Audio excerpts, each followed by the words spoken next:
What's the difference between a non-obstructed view and an obstructed view? Also, there's a new fuel test going on.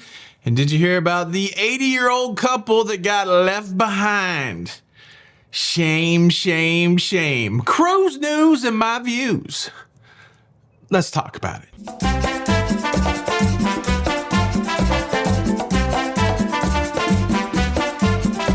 Hey, what's up, everybody? Welcome to La Lita Laga. I'm your host, Tony, here with the latest cruise news and views for your face. For your face on Friday, I don't know what date it is. Friday, May the 3rd. It's almost May the 4th. Friday, May the 3rd, 2024. Of course, I've been absent for a few days, and I'm glad to be back in the cut. I'll have to show you what's in this box later. It's very exciting, new prop for the studio. But first, let's process through some cruise news. Cruise news story number one. So in cruising, when you book your cabin, there are different category types. And depending on how nice your cabin is, it has a category that charges more money. So a regular balcony certainly would cost more than a regular ocean view cabin. And a regular ocean view cabin certainly would cost more than a regular interior cabin. But sometimes you can get some of those nicer cabins for a less price if there's something wrong with them.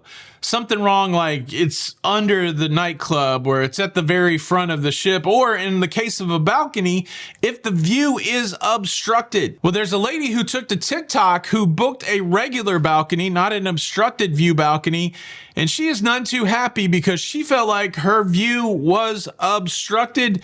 I'm going to let you guys judge for yourself on this one. Let's check out the videos from the Abby's Normal TikTok channel. And you tell me, are these views obstructed?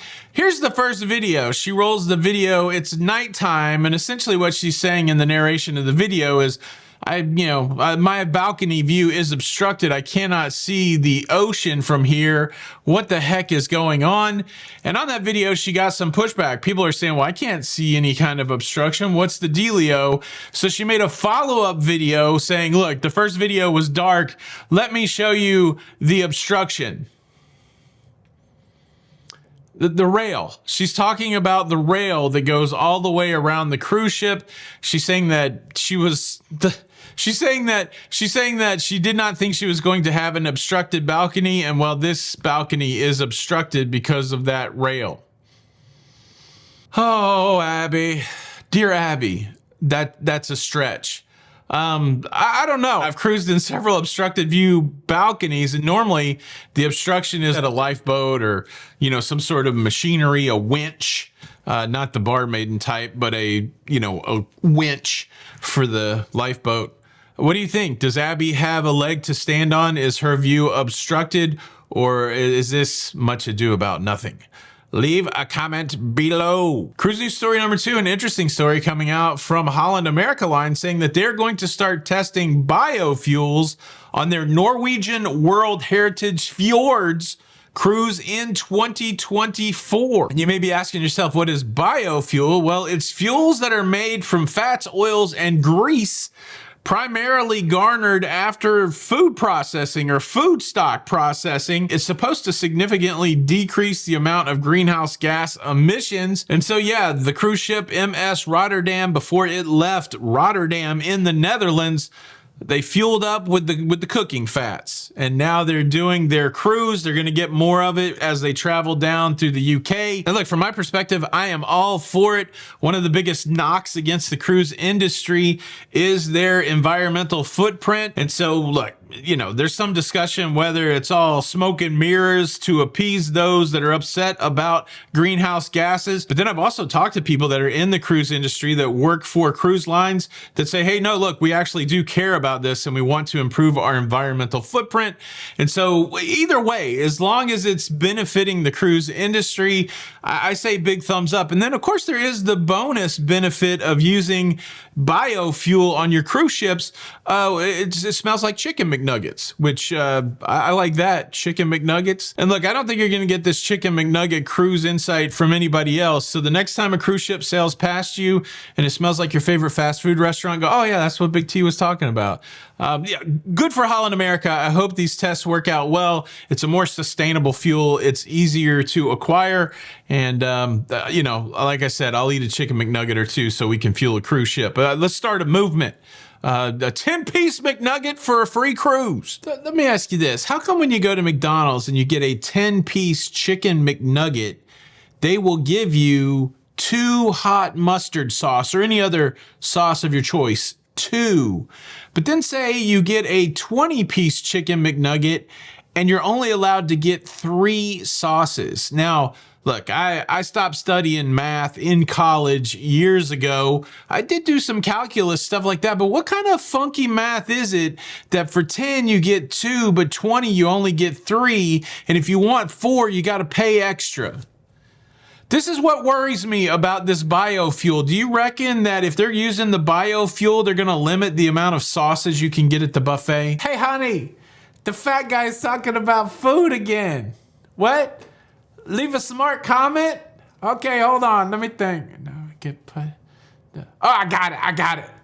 Maybe lay off the chicken nuggets, fatty. Is it killing you? It's killing me. What's in the box?